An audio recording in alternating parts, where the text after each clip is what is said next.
नमस्कार दोस्तों, मैं डॉक्टर अंजलि।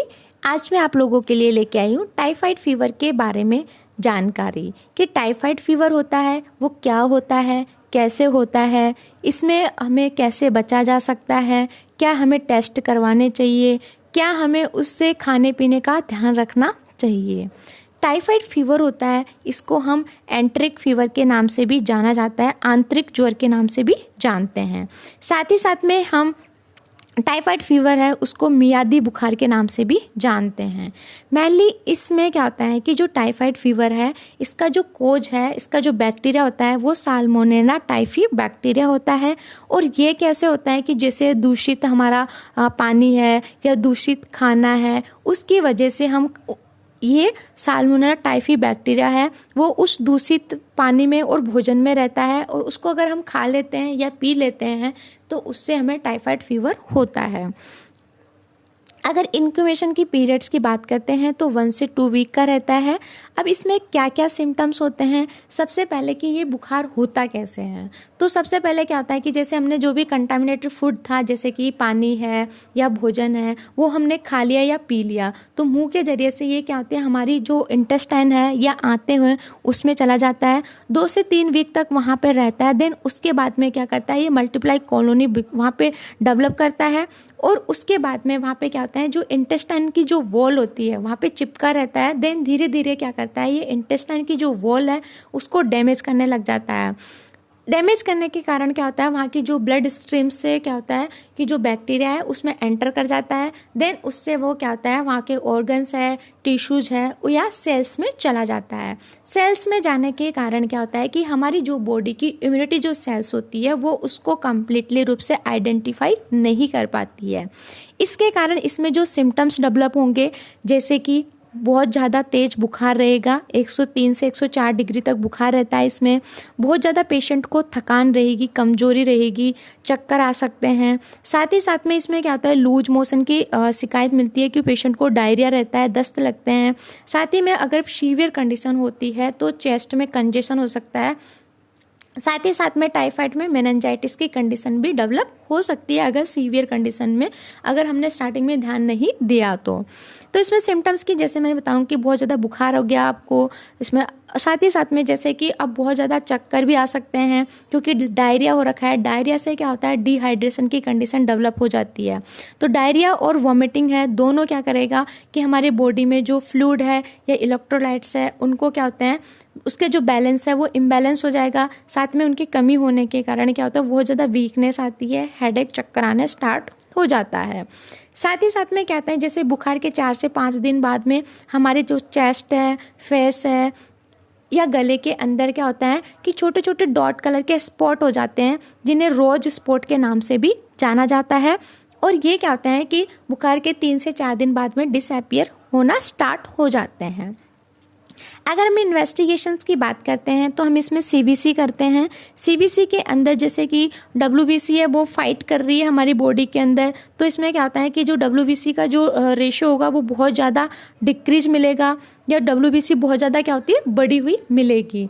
दूसरा है साल्मोनेला टाइफी और पैराटाइफी टेस्ट करवाते हैं। साथ में इसमें क्या होता है कि जो विडाल टेस्ट के थ्रू हम इसमें क्या करते हैं, पता लगाते हैं कि हमें मतलब टाइफाइड पॉजिटिव है नेगेटिव है। इसके लिए हम क्या करते हैं कि जो विडाल टेस्ट में इसमें क्या होता है कि जो साल्मोनेला बैक्टीरिया है वो 2 टाइप का होता है, साल्मोनेला टाइफी और पैराटाइफी।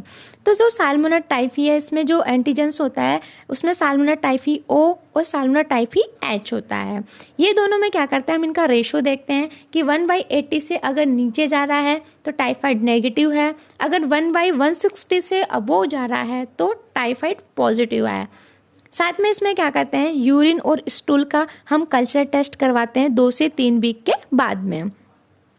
अब इसमें जैसे अगर जो एस टाइफी ओ पॉजिटिव है, इसका मीन्स ये होता है कि अभी जो टाइफाइड का जो इन्फेक्शन है बैक्टीरिया का वो अभी करंट में प्रेजेंट है। अगर टाइफी एच पॉजिटिव आ रहा है, इसका मीन्स है कि जो टाइफाइड है अभी तो नेगेटिव है लेकिन उसे पास्ट में मतलब पहले उसको टाइफाइड हुआ था। इसके अलावा इसमें क्या करते हैं कि हम प्लेटलेट्स काउंट करवाते हैं तो वो बहुत ज़्यादा डिक्रीज मिलती है। अगर हम इसमें ट्रीटमेंट की बात करते हैं तो हमें जो टाइफाइड है उसके अंदर जो ट्रीटमेंट लेते हैं तो हमें एक तो नॉर्मल वहाँ का फ्लूइड और इलेक्ट्रोलाइट बैलेंस को चेक करना चाहिए, वो डाउन मिलता है क्योंकि इसमें उल्टी और दस्त होने से वहाँ पे क्या होता है कि बहुत ज़्यादा बॉडी के अंदर जो फ्लूइड है उसका लॉस हुआ है, इलेक्ट्रोलाइट्स है उनका लॉस हुआ है, इसलिए हम क्या करते हैं उसमें जो फ्लूइड और इलेक्ट्रोलाइट बैलेंस आईवी के थ्रू चढ़ाते हैं। साथ ही साथ में उसमें बैक्टीरिया को किल करने के लिए हम एंटीबायोटिक देते हैं। अगर बुखार बहुत ज़्यादा मात्रा में आ रखा है तो हम एंटीपायरेटिक मेडिसिन देते हैं। एंटीबायोटिक में जैसे कि हम सिप्रोफ्लॉक्सिन दे सकते हैं, ऑफ्लॉक्सिन दे सकते हैं, सेफेक्सियम दे सकते हैं या सिफेट्रॉक्सोन दे सकते हैं या फिर सेकंड है एजिथ्रोमाइसिन टैबलेट दे सकते हैं। अगर 1 mg की टैबलेट है तो हम उसकी क्या करते हैं एक डोज देंगे। अगर 500 की है तो हम उसको 2 टाइम दे सकते हैं। अगर हम डाइट की बात करते हैं कि हमें क्या खाना चाहिए टाइफाइड फीवर के अंदर, तो हमें नॉर्मल एक तो हल्का लाइट खाना खाना चाहिए। इसमें क्या होता है क्योंकि एक तो हमारे क्या होता है पहले से वो ज़्यादा वीकनेस आ रखी है, इससे क्या होता है कि जैसे नॉर्मल हम खाने में इसमें जैसे चीकू, पपीता, सेव, मौसमी, संतरे, हरी सब्जियां खा सकते हैं जैसे पालक है, गोभी है, गाजर है, दाल खिचड़ी खा सकते हैं। ताज़ा जूस होना चाहिए, नारियल का पानी पीना चाहिए हमें। साथ ही साथ में जैसे मौसमी का जूस हुआ। और खाने में नहीं खाना चाहिए जैसे बहुत ज़्यादा हैवी चीज़ें होती है जैसे बेसन की चीज़ें हैं, बाहर का फास्ट फूड जितना हो सके उतना अवॉइड करना चाहिए। या जैसे कॉफ़ी है या शकरकंद है, आलू है या फिर बेसन के आइटम है जितने भी, या मिर्ची है, बहुत ज़्यादा मिर्ची मसाले हैं या बहुत ज़्यादा हैवी चीज़ें हैं, गरम मसाले हैं, इनको नहीं खाना चाहिए। साथ ही साथ में हमें जैसे जो टाइफाइड का पेशेंट है उसको टाइम टू टाइम पे अपने हैंड वॉश करवाने चाहिए साबुन से, या साथ ही साथ में जो वो बेड यूज़ कर रहा है या रूम यूज़ कर रहा है उसके अंदर फिनाइल का पोछा लगाना चाहिए, उसके कपड़ों को रोज़ वॉश करना चाहिए। साथ ही साथ में जैसे उसके लिए जो भी हम मतलब खाना लेके आते हैं जैसे हरी सब्जियां हो गई या फ्रूट्स लेके आए तो उनको पहले अच्छे से क्लीन करना चाहिए, देन उसी के बाद में उनको खिलाना चाहिए। आई होप आपको हमारा वीडियो अच्छा लगा। अगर आपको हमारा वीडियो अच्छा लगा तो प्लीज़ लाइक करो और हमारे चैनल को सब्सक्राइब करो ताकि हमें मोटिवेशन मिलता रहे और मैं आप लोगों के लिए और वीडियो बनाती रहूँ।